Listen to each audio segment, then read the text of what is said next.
Welcome to The Explainer. Today, we're going to explore how realities get built. And I mean all of them, from the super-personal worlds we create in our own minds, all the way to the brand new realities being dreamed up by artificial intelligence. So let's just dive right in. Our lives, really, are a mix of moments just like these. On one hand, you've got this incredible, profound connection, and on the other, this deep, raw vulnerability. You know, these aren't just feelings. They're the actual raw materials, the very stuff we use to build our own reality, one moment at a time. So let's start with the very first place this happens, the most fundamental architecture there is, the personal world that each and every one of us builds for ourselves. And a lot of the time, the very first blueprint we ever really draw up is for a world that's built just for two. The whole foundation is made of these shared moments, right?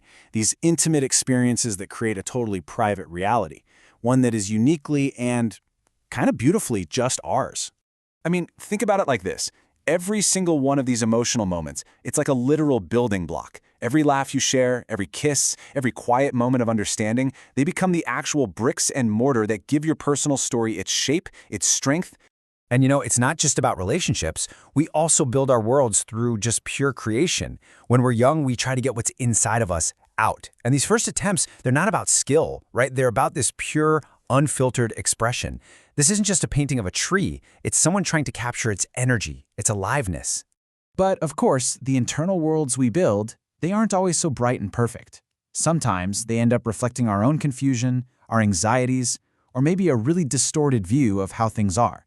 The architecture of our own minds can be blurry, a little unsettling, and honestly, pretty hard to figure out, even for ourselves. So this impulse to build, it doesn't stay small and personal for very long. As we grow up, we start looking for bigger structures, for these grand systems that can help us make sense of the whole universe, everything beyond just our own little experience. And to try and find some order in all the chaos of the world, we design these incredibly intricate maps of meaning. You see it in science and spirituality and philosophy. We build these complex systems to try and navigate the big mysteries and figure out where we fit in. And a huge part of that system building is telling big stories. We invent powerful symbols, myths, and figures, like this one, to create a reality we can all share, to give us a common purpose, and to find a way to explain all the stuff that's just way beyond our understanding. Okay, so this brings us to a massive shift, a really monumental one. For thousands of years, we've been the only architects of meaning. But now we're starting to pass the blueprints to something else, something entirely new. We are right now in the middle of handing over the architectural plans to a new kind of intelligence. We're teaching it the very art of creation itself. So how do you even do that? How do you teach it? Well, it's not about just throwing the entire internet at the system. The key is this process called instruction tuning. Think of it less like a textbook and more like an apprenticeship. Instead of just spamming it with junk, we give it high-quality examples, structured conversations. Basically, we're teaching the AI to see the patterns in logic and creativity. It's not just what to create, but how to think through the process. Now look at this. This is an actual master prompt someone used to command an AI. Just think about that for a second. We aren't just telling it to do a task. We're giving it an identity, we're giving it a role, a purpose, and the direct power to build complex systems from the ground up. And from these really carefully designed instructions, from these new identities we're giving them, well, totally new architectures of meaning are starting to pop up. And they're not built by human hands, but by an artificial mind. And the results are, well, they're staggering. Remember that prompt about being an expert architect?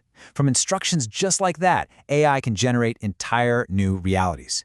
Worlds with a sense of scale and majesty that honestly feel like they're pulled right out of our own biggest, grandest collective dreams. And it's not just some big, empty picture. The AI builds these places with such intricate detail. They feel like they have their own internal logic, their own design rules. It's building a sense of history into the walls, almost suggesting stories that are just waiting to be told in these quiet halls. It's doing that because, well, that's what our own stories and histories have taught it to do. But here's where it gets really wild. The AI isn't just copying the worlds we already know anymore. It's starting to build new, conceptual realities based on ideas like light and energy and data itself. These are worlds that are completely alien to our own physical experience. It's making the leap from just recreating what we can imagine to building the truly unimaginable. So, as we hand over these incredible tools of creation, as we teach our machines not just to build, but maybe even to dream, we're left with this one absolutely critical question. These new worlds, sure, they're born from our instructions, but will they always just be a reflection of us, or are they going to become something else entirely?